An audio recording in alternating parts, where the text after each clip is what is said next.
Japan has some of the biggest banks in the world, but they are making it awfully difficult to open a bank account if you're a foreigner or ill-prepared. But having a bank account is essential for daily life, from receiving your salary to paying for groceries, utilities, or anything you want to buy, or even just putting money on the side. I had a lot of difficulties opening my bank account when I arrived over 25 years ago, and some people still have difficulties today. That's why in this video, I prepared the 3-step process that I wish I had when I arrived here first, and that should increase your chances of opening successfully a bank account in Japan. And even if you're not in Japan, stay along, that should be interesting. So let's get started. And our first step is finding a place that's ready to welcoming you. So that's why I put together a list of 10 banks that, at least on paper, are welcoming to foreigners. And the first name on our list might surprise you. It's actually Japan Post. I know, the post office where you're supposed to line up all the time.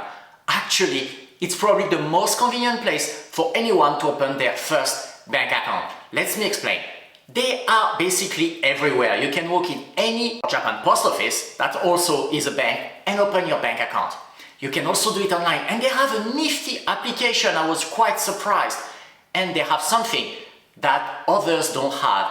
They do not require you to have stayed at least 6 months in Japan before opening the bank account. This is a big hurdle for everybody, but you do not have this hurdle with Japan Post. One thing is that they have a lot of different explanations in a lot of different languages. I was actually really surprised. So check Japan Post first. Even if you're a student, it's gonna work out. The second one on the list is the largest Japanese bank, Mitsubishi UFJ. It's the biggest one. It's also the most traditional. If you're a foreigner, you have to go to a branch to open your bank account. You cannot use the online application. Actually, when I arrived here, it was my first bank account was at Mitsubishi UFJ at the Hiro branch in downtown Tokyo. That's where you have all the embassies. They are quite used to having foreigners, so it was a little bit easier from what I heard. Very limited support, just English, no other language, but it's a bank you're gonna have everywhere.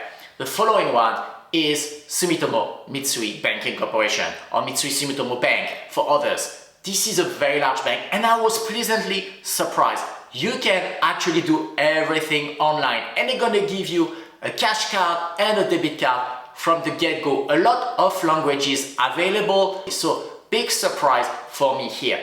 Mizuho Bank, a bit more traditional. Again, you can do it online, you can do it offline, limited English support or non-Japanese support, but they have a lot of languages as well, so you can go for that.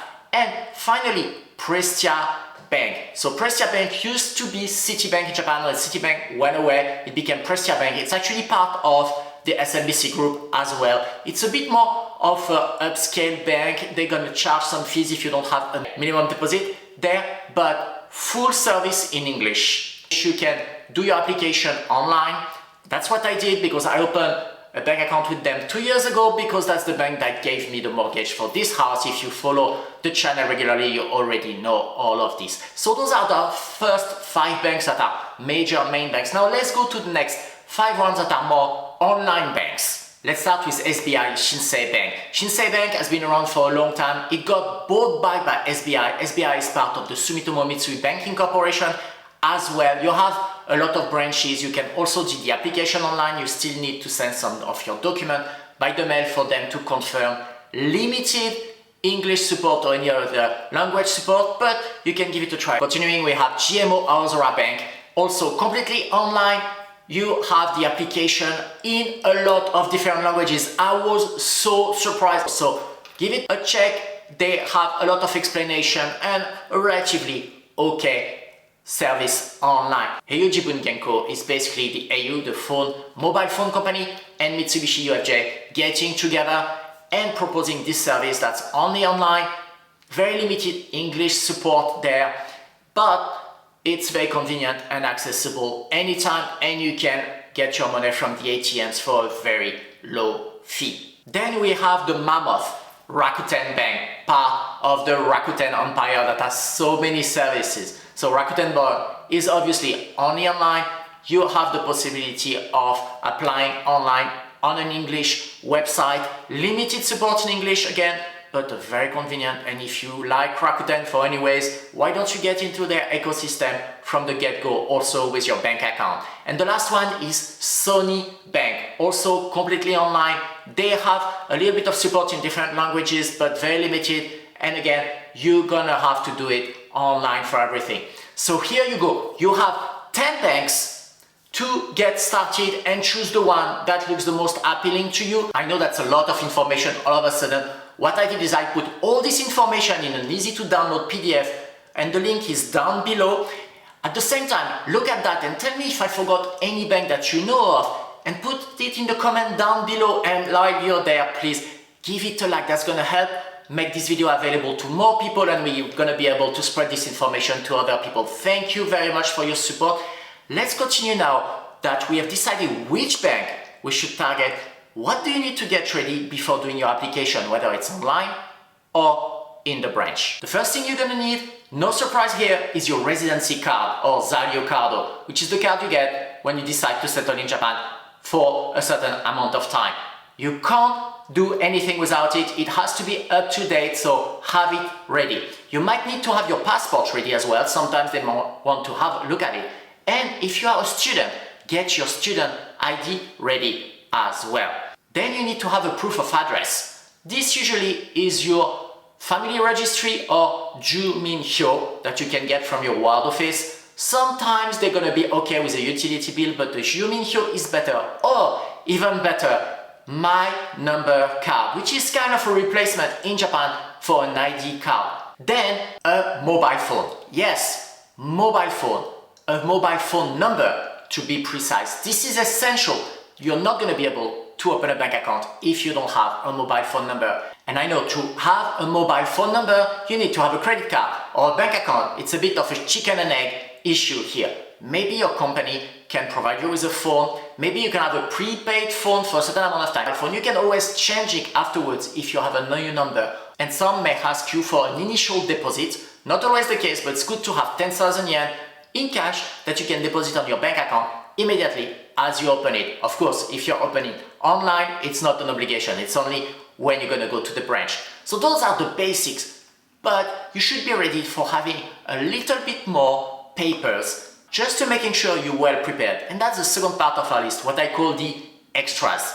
And the first on our list, I wasn't sure if I should put it in the extras or the obligation. It's your personal seal or the anko. I know, since COVID and even before COVID, signature was actually legal and you can use signatures, but bank would require you to have anko. And actually, I didn't have a personal seal for the longest time until I had to sign my mortgage for this house. So basically, just get one.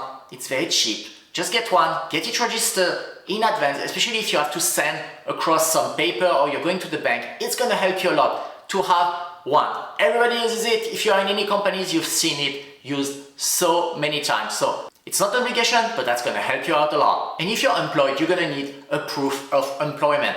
Usually, if your company can prepare a letter with company letterhead explaining what you're doing, how long you're employed for, eventually your salary, that's gonna be okay. And you might also be asked for a proof of revenue. Maybe it's a few pay slips, maybe it's also a letter from your company.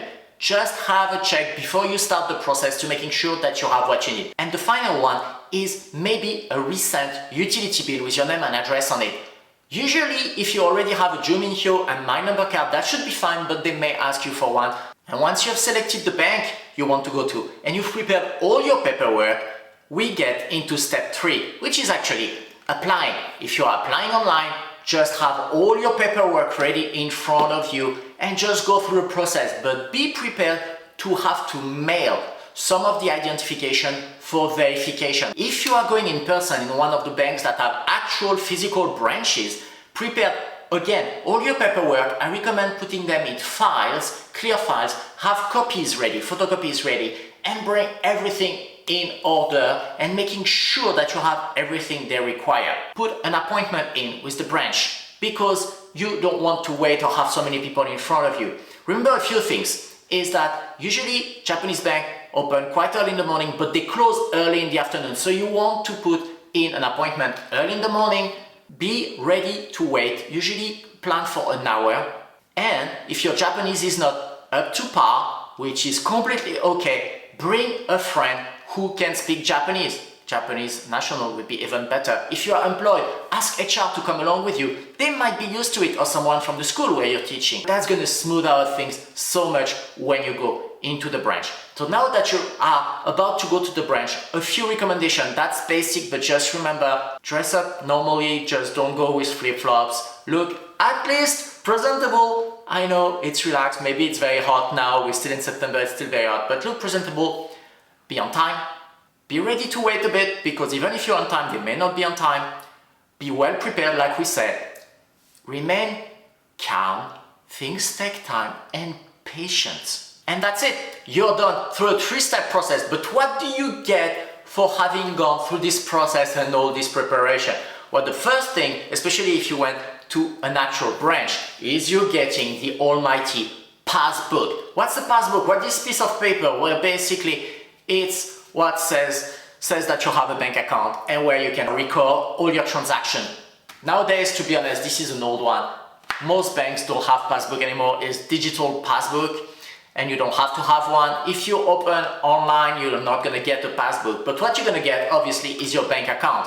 What you're gonna take a bit of time maybe is getting a cash card, so to be able to retrieve money at the ATM, getting all your accesses, a token, a password that you have to set up. All those little things might take a little bit of time because they want to check, especially if you are doing it online, to check who you are and sending you that. So the snail mail is gonna take you 10 days or so if everything goes well, but at least you get a bank account, you get a cash card. Sometimes you're gonna get a debit card and a cash card. That's the case for SMBC with their Olive card. That's the case for Prestia Bank. That's the same time, a cash card and a debit card. Those are Visa, those are MasterCard. You don't need a credit card anymore with those. They are perfect. For other banks, you're gonna have to apply for the debit card as well. They're gonna give it to you. I know you probably want a credit card, especially if you come from Europe or you come from North America, because it's the land of credit card, right? You're gonna get credit card, but remember, you have no credit history here. You just arrive, you just open your bank account. Start with the debit card if you can. If you really want a credit card, apply through your bank. They're gonna give it to you, maybe not immediately, but they're gonna give it to you. Also, go for a very simple one, build your credit, and whatever you're doing, make sure to pay your balance every month. Don't carry over balances, it costs too much money. It's not worth it. Here you go, all the things you need to know to try opening a bank account in Japan and what comes with it.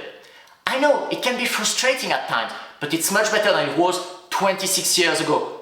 Believe me. Do not forget to download the little list I prepared for you, and please let me know in the comment if that was useful. If you learned something, please give it a like and do not hesitate to subscribe for more videos about Japan and personal finance, like this one or that one here. Thank you again for watching, and until next time, goodbye!